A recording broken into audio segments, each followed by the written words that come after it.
Hey folks, welcome back. Chris Garlock here with Michael Redmond, 9 Don Professional for our latest AlphaGo versus the world. It's a good series. Hope you're enjoying it, getting a lot of good comments. But we're going to get right into the game. Michael, I think we have a brand new player today, don't we? Zihao. He's from Hubei in China, and he's below 20.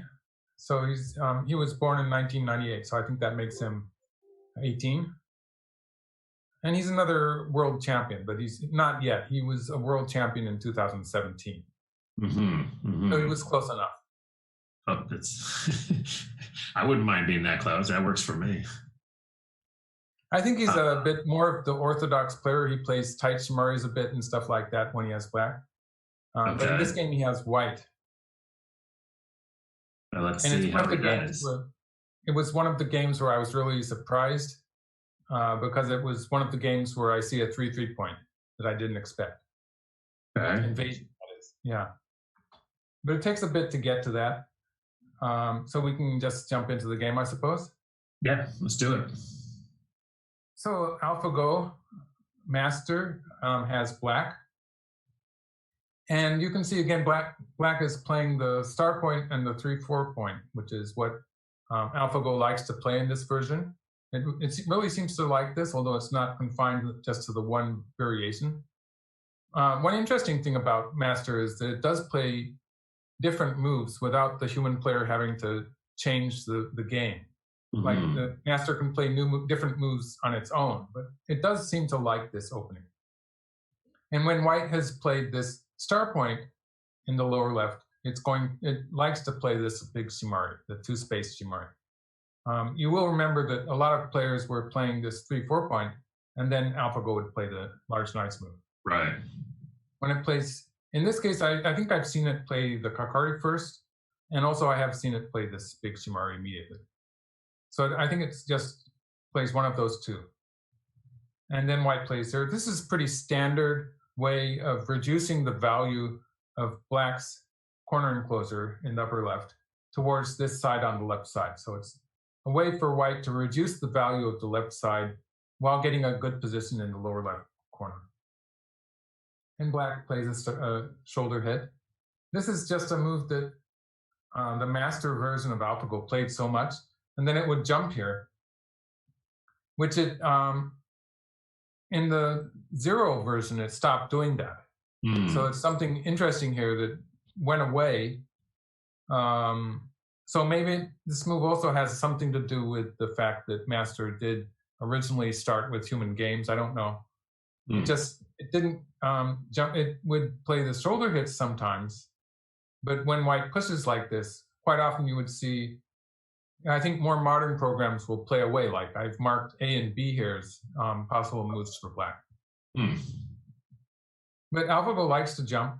And so when I really like this too. I like the idea that it seemed to control the center of the board. And I think humans, before we started to study with AIs, we did have the idea that it makes sense for black to follow up that shoulder hit move with an extension straight up or a jump here. It seemed to make sense to us, although we're seeing less of that now. And white splits the side. A very human-like move, like this is what the theory said we were supposed to do. You split the side with room to extend in one or the other direction. So white has room to make a 2-space extension on the left or on the right. Makes it a reasonably good move. And I've marked A and B to show you what computer programs would suggest. Just jumping into the 3-3 point, I don't really advise that for people. Like here, you will see AIs suggesting that you should jump into the 3-3 point. It takes a lot of fighting power to be able to do that and then reduce the black moyo after all. And that's something that AIs are very good at, but sometimes human players are not. So you have to decide that for yourself. If you're going to imitate AIs, you have to be ready for the tough fight that's going to follow up. Playing here is a very intuitive way to play. White does have an extension on the left or the right, and so white can play here. And I think that he chose to play one line to the right here because black had so much strength on the left side of the board. Like it would have been equally possible to play here, but then you could expect black to play on this side. And you get the feeling with all of these black stones sort of gathering around that white group that black still has some potential to squeeze it a little bit. And it might be a bit cramped. There's nothing really wrong with this, but there is the feeling that white wants to stay away from that area where black has a lot of stones. So I think that makes sense. So black kicks and jumps. Very standard here. It would be played exactly the same by a human player. And white plays here. And this is the first move that was sort of exciting. It's like I had seen players play simply like on the left, for instance, like this. And white would maybe play something like this. And then white would be hoping to get an approach on this side to limit black's potential on the right side of the board. Or I have seen players play something on the right side. Since black does have a high stone here, it's a pretty big move to play something on the right side of the board. And then white would be able to continue with something like this, taking the initiative on the upper side, making a fairly strong group. Later in the game, white might be able to play something like this, and you can see white sort of spreading out into the center. And this was the idea that white had here. In this way, white's knight's move here, this move, it's more active than just jumping here, which is also a very solid move. Playing the knight's move is just a bit that much more active. And when black does play away like this, it does give white a lot more potential to spread out into the center, which is something white could even do immediately. And this potentially weak group would be turning into a fairly strong group. And there would be some issues with black's, this corner enclosure is a bit loose. So later on, white might be able to think of be playing something like this to make some trouble in the corner. And the fact that black is on both sides, black has a 2-space extension. It makes it that much more difficult for black to handle that too. So there's some potential there for white. And so this move that AlphaGo played, it's starting the fight before white can do any of that. And this was the first time I saw this move. So first of all, when I first saw this game, I found this move to be very exciting. Yeah. Up to this point, it doesn't really look like white has made any bad mistakes. You know that, for instance, AlphaGo, which is the program I use that can handle the 6.5 point komi. It can give me a point value and also a more valid percentage value that works with a 6.5 point komi, because so many programs use a 7.5 point komi. So when I use AlphaGo, it still seems to think the game is fairly close. It is giving black a slight advantage, but it does that from the start of the game. It likes black when it's just 6.5 point komi. But at this point, the game starts to go pretty quickly. It's going to start to get difficult for white. First of all, white played here. And the suggested move is this one. So this is a counterattack. Just one move here. And if black pushes through, then white will back off, just making these two stones that more heavy, making them heavy, making it difficult for black to connect up to the corner on the right, and forcing black to take responsibility for them. So this was the suggested move. Something like this could continue. You can see that white is sort of isolating those two black stones. Let's mark them again. These two black stones are sort of isolated. White does have potential to be moving to the right side with a move like this next, or capturing those two black stones in the center. So this is actually looking a lot better for white than the game. While playing this move is something that would be relatively easy to find, I think that backing off here and playing one defensive move here, that was probably sort of intuitively difficult for white to choose, because it seems to be such a passive move. But it is, white makes up for it by playing that exchange of 1 for 2, and the fact that white has an attack against these two black stones. It does make up for the fact that white did have to back off there once. So this would have kept the game even. In the game, white played the pressing move, and you can see white is sort of trying to take the initiative here. And if black answers something like this, then white could continue. This would actually be better than the variation I was just showing you, because that exchange there on the left is probably a valuable exchange for white to have in. But black did not allow that. AlphaGo immediately counterattacked with this. Wow. And now white's already in a bit of trouble. Like the percentage for black has gone up to 57%. Where that's 9 points on the board. So Katago is saying that black is already winning by 2.5 points. And locally, the situation here is that white is going to be cut off. Already, there's no way for white to connect the 3 stones on the left to the 2 stones on the right. They're cut off. And now, the game move was a hane underneath. The suggested move is the 3-3 point, surprisingly enough. White, basically, the fact that white cannot do anything to connect up. The fact that these stones are sort of doomed to be cut off from the group on the left, it means that white is just going to try to get as much mileage out of that as possible. So white starts with this move in the corner, which is still, at this point, is still threatening to connect underneath there at the marked point. So black is going to stop that. And now white can return to the left side.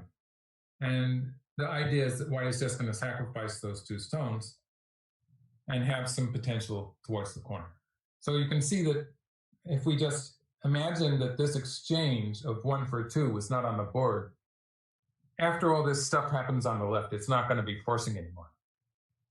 So that invasion at the 3-3 point, although it was a bit surprising, it's well timed. If white's going to play this continuation that I'm showing here and sacrifice those stones, this exchange for 1 and 2, it's a good exchange for white. So this would have kept the game close to even. Like I said, it was already 57% for black. But in the game, white played here immediately, and now it's the same situation. So like if white has a choice of this move or this move, if white plays here, black will continue like this and cut off those 2 stones. This actually would have been better, and at this point, the game is already 61% for black. So that's something like 10 points, more than 10 points on the board. It's amazing how quickly this happens. Wow. But just this one attack that white sort of mishandled. White really had to, just to go back to this point, white really had to, after playing once here, which is an important exchange, white had to back off here and protect against the cutting point. Wow. And it was that. And so at every move it gets slightly worse. This is where white should have played once in the 3-3 point, just getting that much back in the corner, a slight advantage in the corner. And the following sequence is going to be the same because white's just going to sacrifice that. It's the same sequence here. Right, exactly the same. In the game, when white starts the left side first, already it's too late to jump into the 3-3 point. But white still should have played here. And this would have been the variation that I was saying was 61% for black and 10 points. So now let's take a look at what happened in the game. White backed up, pulled back here. Even though white plays here, it's not going to suffice to save white because black will just push through and play the double hane. And there's nothing white can do about this. White connects, black connects underneath. And this sort of connects to the point I was making about white diving into the 3-3 point earlier, because once black plays here, this whole corner is already secured. So the fact is black has erased that weakness that black had at the 3-3 point. And white has missed the chance to play once here and take advantage of that. So that's a really important point that I can recognize. So it's something that's recognizable by human players, that black has erased that weakness in the corner, which is a big issue that black started with in this position. When black is kicked at this point from the start point, black always has that weakness at the 3-3 point. So it's very important that black has gotten rid of that. And black actually has sente.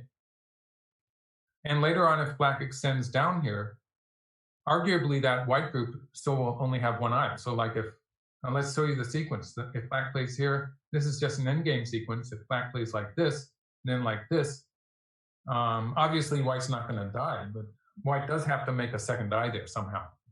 So there's, even after all of this, there's still some potential for black to be attacking that white group. And this is where I was really, really surprised. So I think I actually did this game for the AGA YouTube channel at the time. Obviously, I didn't have any computer programs to help me at that time. But I was really surprised by the next move. Do you remember where black played? Probably not. But I was so surprised. I was expecting, where would you play with black? With black? Yeah, it's black's move. Black has Sente. Black can play away from this position now. I don't know, a Kakari on the in the lower right, maybe? Very natural move. I would play the Kakari on the lower right. Oh, cool. Wow. I'm not right? That's a nice move, yeah. Okay, so I would play here. I was expecting black to play here. It seems to be the right direction of play. Hey, right? Boom, you know. Whoa, no way. So this comes at move number 29. And this is the second game in this series where AlphaGo has shown an early 3-3 point. It did play, let's see, it was game 23 against Kim Junhyun. So I think that's a Korean player. And it played a 3-3 point at something like move 19 or something like that. Yeah, I remember. Yeah. That was really special too. This is the second game where it's played a 3-3 point, which I was calling an early 3-3 point. And it's move 29, so no one would notice it at this. It would be a late 3-3 point now. But at the time, it was still very surprising. And I still think that it makes sense to play a Kakari from this side. Like, black has a lot of potential in this area. There's no reason that black should not play this Kakari, this approach move. But it jumps into the 3-3 point. I think it just wanted to surprise us. And white plays here. Well, let me ask you this. I mean, what did you say the percentages at this point, just before this? Well, you know, like there were 3 moves there. White pressing here, and then the fact that white did not jump into the 3-3 point, and then pulling back here was also bad. So white lost points every time, and now it's something like 67% for black. Yeah. So black can just be on cruise control. Black doesn't have to do anything special at this point. Black doesn't have to do anything special. It could be that taking the territory in the corner like this is a more clear way of establishing black's lead, because it does take solid territory. And people have, since people have started playing early 3-3 points, I do find it easier to intuitively grasp that. Like at the time, it was just very weird to me. But the fact that black is taking solid territory here, compared to this position where black would be making more of a kind of a structure there, and there would be the potential for white to be jumping in and racing it. So it's a more volatile position when you compare it to black taking the 3-3 point. And so I do understand that to a certain degree. And it simplifies the game. It simplifies the game, yeah. So it could be the fact that black already has a lead here. Simplifying it. It's just that much easier to finish off. And I think that in a way that is valid for AlphaGo, although it probably doesn't define simplifying the game exactly the same as I would. I think it's a valid way. I just made this variation to show you what I think it was Leela Zero was suggesting was the best move for white. But again, I think this would not really be satisfying when black is already ahead. So maybe white was not eager to play that. Also, we didn't know that the old Joseki, actually he's playing a new Joseki, so it's not the old Joseki that white is playing. But black does get Sente to play here. So white played a relatively new Joseki, where actually at this point, there are moves like this would be a more interesting way to play. It would lead to a very complicated variation actually, in which black might actually be playing here. It would have been interesting to see how AlphaGo dealt with that. But he is playing a relatively simple variation. I get the feeling that this direct 3-3 invasion is still so rare. It's like the second time that AlphaGo has shown it, that the player probably has the feeling that it shouldn't be a good move for black to do that. And like, that's the way we felt about it. We're talking about a world champion, but still, you know, you do have these ideas. So at this point, the game is just, it's already pretty hopeless. Yeah. I'll just show you this move. Black slides into the corner. Black gets a position there. And from here, it's just the fact that you just look at those white territories. White has a reasonably good territory here, but it's pretty much canceled by black's territory in the corner line. Most of it is gone. Black has this huge corner territory. Black has this position in the upper left, which is, I'm not calling it a territory yet, but in white's reply to those two spaces that black just marked out for black, white just has all these tiny territories. White doesn't have very much. And so this game continued, but it is a very difficult game for white at this point. And suggested 13 points, that's a big difference, even for human players. It's huge. Yeah. Yeah. Before we wrap up, one of the things that I was thinking about was that, you know, as we've mentioned earlier, you know, we're doing this series, and this is part of our preparation, and we're working on volume 2 of AlphaGo to Zero. And one of the things that folks who saw our first volume will remember, one of the things I thought was pretty cool and interesting was that, you know, we've done commentaries on the original Lee Sedol AlphaGo games. One of the things that I asked you to do was to sort of go back and look at your original commentary and sort of compare and contrast. At the time you did that, of course, you did not have any AIs, so that was just you looking at what you had looked at before.